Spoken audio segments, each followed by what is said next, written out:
Funding for this program is provided by... Since 1923, Roy O. Martin, a Louisiana-based wood products company, has followed the example of its founder to give back to our Louisiana communities where we live and work. To learn more, visit royomartin.com. And by Louisiana Healthcare Connections is improving the health of our communities one person at a time. We connect children and families all across the state to quality health care. Louisiana Healthcare Connections, a Bayou Health Plan. Additional funding is provided by the Foundation for Excellence in Louisiana Public Broadcasting.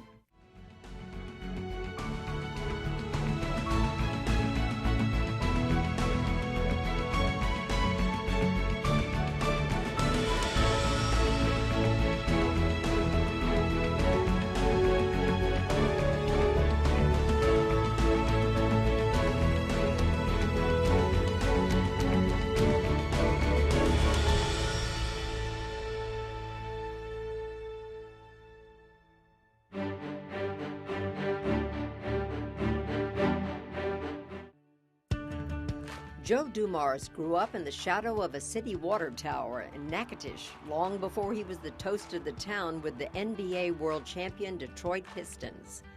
And the backyard of the Dumars family home was the venue to sports of all kinds for Joe, his brothers, and the rest of the neighborhood kids.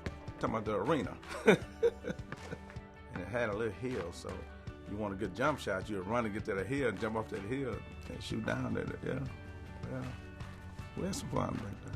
The youngest of 6 boys, Joe Dumars, a future NBA Hall of Famer, was not king of the hill in his own backyard growing up. That honor would go to his brother Mark. They call him Peanut. Mark could shoot.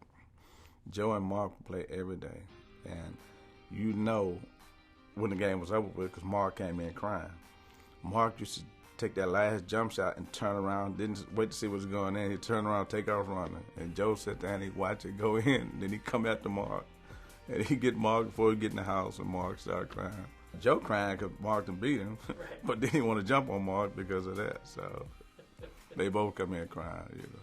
Joe decided to play college basketball at McNeese State University, where he averaged over 22 points per game for the Cowboys. I tell you what, he could almost pack a gym for you. Now, we didn't have a lot of sellouts, but everybody wanted to go watch Joe play. He played guard, he played shooting guard, and he could play point guard too. By the end of his collegiate days, Joe became the 11th leading scorer in NCAA history and finished his career in Lake Charles with 2,612 points. And there's not too many people in the state have ever done that. Pete Maravich, of course, did it, and then Bo Lamar at USL. We never had anybody else in McNeese score that many points. You know, he played before the three-point goal, so he just figured how many points he would have scored. Because everything he shot was almost long range, just about. The Detroit Pistons selected Joe in the first round of the 1985 NBA draft. Only a few years later, Dumars would be part of back-to-back NBA championships in 1989 and 1990. During his pro career, he was selected to the All-Star team 6 times and the All-Defensive First Team on 4 occasions. According to Michael Jordan, Dumars was the best defender he ever faced in the NBA. Although he was a member of the famed bad boy teams known for their aggressive play and demeanor, Joe became personally known for his quiet and upstanding behavior. He was the first recipient of the NBA Sportsmanship Award. The type person that you want to be around. Joe is what you see is what you get. There's no surprise that the NBA's top award for character is named after Joe Dumars. That is the type person that Joe has always been his entire life. What comes to mind is the Sportsmanship Award that was named after him, because I think that's a legacy of our family. It's where my parents brought us up. The Dumars children are the first to give credit to their parents, Mother Ophelia and Father Big Joe. Ophelia is a retired custodial worker at Northwestern State University, and Big Joe was a truck driver before he passed away in 1990. Big Joe and Ophelia are the cornerstones of the Dumars family success story. Man, I wouldn't change for nothing in the world. When you talk about family, man, that's true family. We didn't have much, but we had each other. Joe moved on to the front office of the Detroit Pistons and served as president of the basketball operations. He was voted the league's Executive of the Year in 2003 and quietly went on to build the team that won another NBA championship in 2004. In 2006, he was inducted into the Basketball Hall of Fame. Through the years, the Dumars lost brothers Mark and football standout Danny, in addition to losing Big Joe. But through it all, Joe Dumars and the Dumars family handle each day with hard work, quiet dignity, and the highest of praise from fans, friends, and peers alike. He's a good one. You like to have one like him every year, or every 5 years. How about every 10 years, maybe every 25 years? They don't come along like him very often. Good evening, I'm Beth Courtney, and this is Louisiana Legends. You've just seen the short biography of Joe Dumars, one of Louisiana's outstanding sons. Mr. Dumars is as well known for his skills on the professional basketball court as he is for his integrity and sportsmanship. He is notable for his skills on the court and his work behind the scenes for the Detroit Pistons, and this is our chance to get to know this Louisiana legend a little better. I am so happy to welcome you to LPB Studios. Thank you. So I'm happy to be here. It's just great to have you home. Yes. You know, you grew up in Natchitoches, Louisiana. Grew up in Natchitoches. Tell us about it. You had a big family, a lot of brothers. A lot of brothers. I'm the youngest of 7. I had 5 older brothers and 1 older sister. Mom and Dad raised us in Natchitoches, and it was absolutely great. I wouldn't change a thing. Would not change a thing. I loved it. It gave me the basis and foundation for who I am and where I am right now in life. And so it was great, and I have nothing but fond memories. That's wonderful to have fond memories. Yes. You know, you look back on it and think, yes, how did your parents know how to do that? You know, because we struggle these days with, you know, parenting and bringing up our children. And what do you think was the key to their success? I think they had a set of just fundamental values and how they were going to raise their kids and the things that they wanted for us. And it's really simple. You know, there was a whole lot of love in my household. There was definite discipline in my household. Who did the discipline, your dad well, or your mom? you know how it normally works is your mom does most of the discipline. And then your dad, if he has to get involved, then it's like, okay, everything stops then. And so he wasn't involved a lot in terms of the discipline, but when he did get involved, it was a wrap. At that point, everything shut down. So whole lot of love, whole lot of discipline, whole lot of respect, and a whole lot of humility. And I think those kind of 4 fundamental values, I think they just use those 4 values to raise us. And, you know, I say to people a lot today, you know, those values still hold true now. You know, you can still raise your kids on those values right now. There was sort of sibling rivalry. You all played a lot of sports, and we saw in the piece that you first were going to be a football player. Yeah, I was, and but my 5 older brothers were all football players. Anybody out there that understands the dynamics of being the youngest child, you're always trying to find your own niche away from everybody else. So the only reason I played basketball was because it was different than my brothers. Right. And I wanted to do something different. It wasn't like out of this great love for basketball. It was just different than them. And so that's really how I ended up playing basketball. And you went to McNeese. And I went to McNeese. That was a good experience as well. Great experience in Lake Charles, Louisiana at McNeese State. Met a lot of wonderful people. Met people who are still lifelong friends now, which, as you know, when you go off to college, that's usually where you meet a lot of people that are going to end up being lifelong friends. And so I have, a great group of friends out of Lake Charles that I met when I was at McNeese State. Well, as I understand, they were going to give you an honorary degree a number of years back, and you said, you know, I never finished my undergraduate degree. Maybe before you give me this big doctorate, I should finish Absolutely, absolutely. And because it was important for me to say that I was alumni, an official alumni of McNeese State. So I went back, I think it was 2008 maybe, and it was, I just had a few classes that I needed to finish up, and And so my wife is a graduate of McNeese State, and so I give her a hard time about I'm a more recent graduate than she is, and so it was important to me.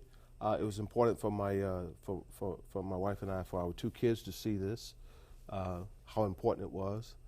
And so I'm very proud of You that. know, completing an education is something that I think Shaquille O'Neal also looked at it like that. Absolutely. And you really then are saying that it's not just about playing the professional sports, which we're going to talk about in just a minute, but it's getting that education. Absolutely. And you can be a role model. You know, what it is, you know, you hear people talk about that a lot, but you have to put that into action. Right. And so for me and guys like Shaquille and other guys, you know, it's important to talk about it because you're always speaking to kids and you talk about the importance of education, but you have to show an example as well. And so I think a big part of it is it's not just for yourself, but it's the example it sets for others that are looking at you. Well, let's talk a little bit about your NBA career, and I already warned you that I'm no expert on basketball, so you're going to help me through this. But Detroit, they wanted you. You were a big draft choice, and what did you think about I'm going where it's cold? What did you think when you were going to Detroit Pistons? A couple of things. 2 other teams that were very interested in drafting me was Dallas and Houston. So, you know, being in Lake Charles, I thought either one of those would be great. And so I was hoping and thinking that I would end up in either Houston or Dallas, and it didn't happen. And Detroit drafted me, and I remember just thinking, wow, I've never been to Michigan. I know nothing about Detroit. Why would they draft me? So I was like excited to be drafted on one hand. On the other hand, I was like, man, I wish I would have gone to Houston or Dallas. And all that tells you is just let life happen because you never know how things are going to turn out. Detroit ended up being the best place in the world for me to be. But when you're 21 years old and you're going through this, you have no idea. Right. So my lesson and what I say to a lot of young people is, you know, don't try to fight life. Allow it to play out and allow it to happen. And so Detroit ended up being the absolute best place I could have ended up. I was talking to Willis Reed, and also a Louisiana legend, about his time in Boston, and he had a great career there too. But you clearly went there, and you're a point guard, and they needed you, but you had great people on your team as well. Some of your heroes too. I went there, and the guy they had on the team, Isaiah Thomas, was he was already there, and he was a guy he was the guy that I liked, my favorite player. And all of a sudden, I walk in, and he and I are teammates. And so I just went in, and what I wanted to do was show all those guys in Detroit, the players and the coaches, that I'm coming from this little small school. They never heard of it. They know nothing about me. They know nothing about McNeese State. So for me, the initial thing was to prove to those guys that I was on par with everyone else. And so I threw all my efforts into that, really to gain their respect.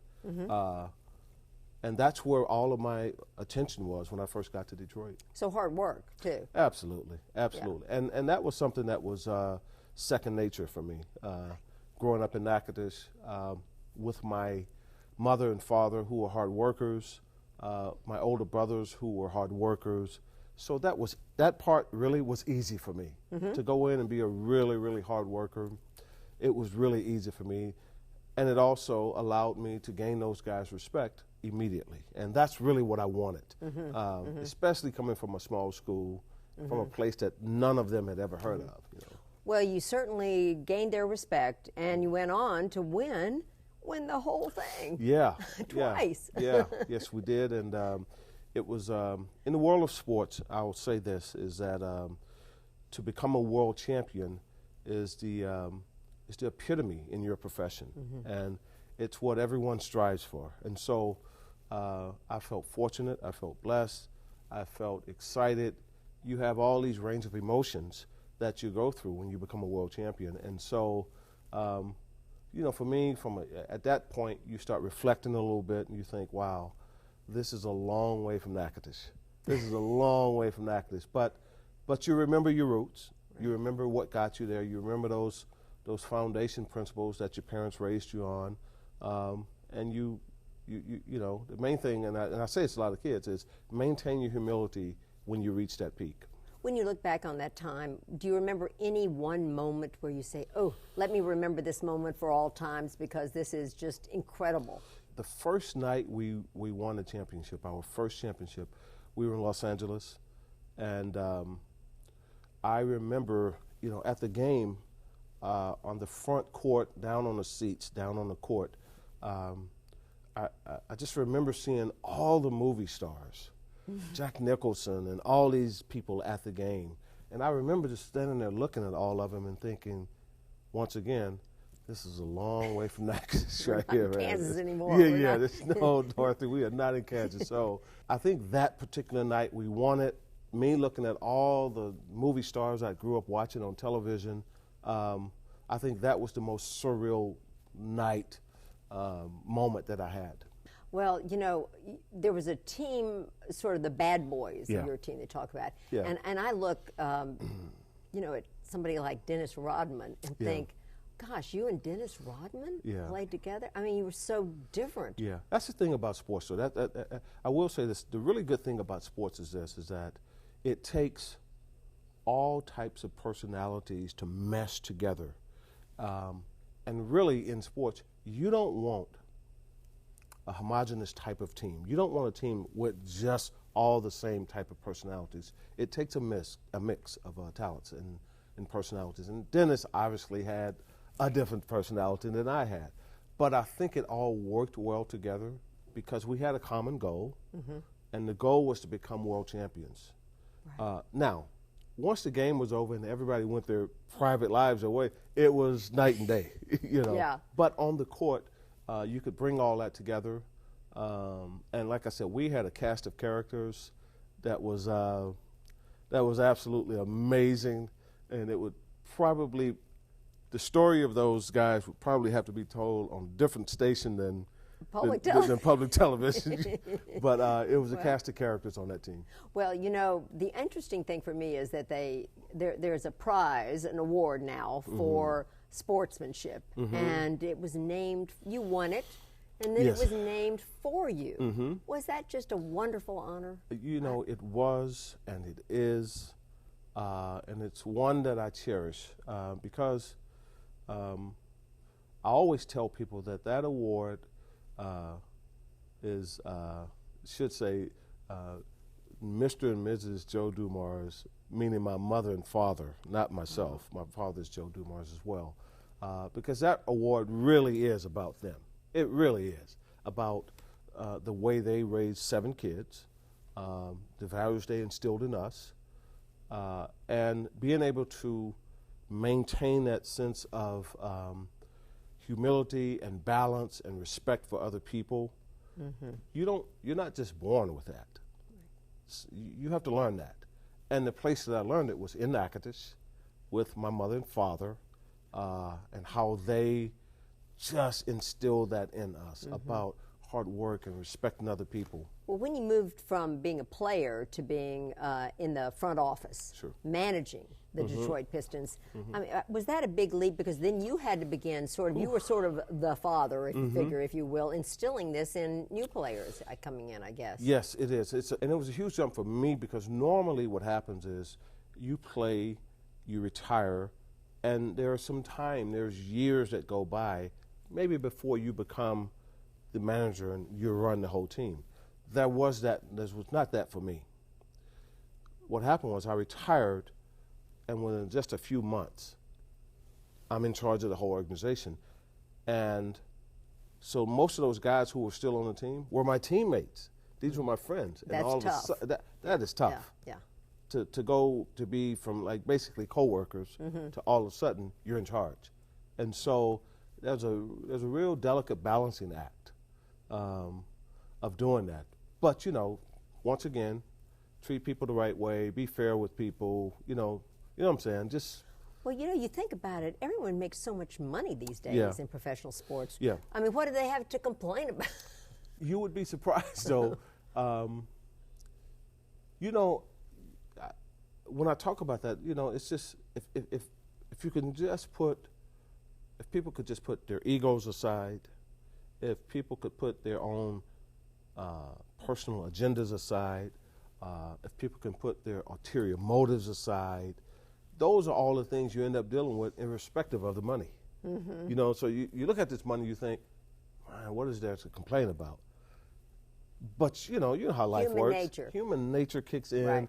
and the next thing you know, it's about everything but the money. It's all this, well, he's got this, and Right. look at his, why is he on the billboard and I'm not on the billboard? Right. Why does he have a commercial and I don't have you know what I mean? Yeah. And so all that stuff starts kicking in, and that's what you end up having to manage. Yeah. It's not the money you have to manage. You have to manage those type of things that come up. But you've done it successfully. Yeah, You did it until 2014. Yeah. This is the first year for me, 30 straight years of just nonstop in the fire. And so this has been, this year here has been one of the best years of my life to be able to just kind of breathe and take a step back, I was looking at some quotes about you, and one of the ones that stuck out for me was Michael Jordan saying that you were the best person who ever defended against him. Does that make you just feel, wow, that's a wonderful thing to write on your career? That is. That's extremely, extremely flattering. He and I, we played against each other for 14 years, got to know each other really well. And it's really, it is. It's a compliment. I always tell people my one response to him saying that is, and the flip side of that is, he is the best player, I think, to ever play the game. Just incredible. And so it was an honor for me to be in those type of battles that he and I had, and to have that mutual respect with each other.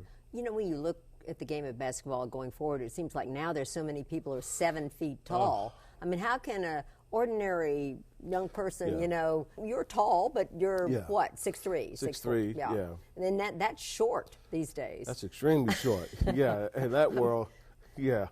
Is it totally changing now because of that, the physical change? Guys are bigger now. It's not so much that they're taller. There were always tall guys in basketball, but guys are so much bigger now, and so it has certainly changed. It certainly has changed the way basketball is played now, because the athletes are just so big and so fast and so strong now. It's just amazing. I am so pleased to be able to visit with you, and I have to ask you, have you ever thought about coming back home to Louisiana? Absolutely. We're always trying to encourage people to come home. Absolutely. Yeah, my wife and I, we've talked about it, we've thought about it, and there's a possibility that we could come. I don't know how it's going to work out yet, but we love Louisiana. My wife and I, we love Louisiana. We love coming home when we get a chance to. Once we get here, we love being around friends and family. It's just great. And so there's definitely a possibility that could happen. Well, the food, the weather, the good friends, family. Yes. We are so glad you've been with us back here for Louisiana Legends. Thank you so much, Joe. Thank you for having me. I appreciate it. Great. And thank you for joining us. I hope you've gained a little insight into what makes a person a legend. Joe Dumars is a remarkable man who's already achieved so much, great acclaim in 2 careers, and I hope maybe he'll have a third back in Louisiana. Thank you for joining us.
Funding for this program is provided by Cheniere Energy, we value the role we play in communities where we operate and live, and have provided over $1 million to worthy causes in the past year.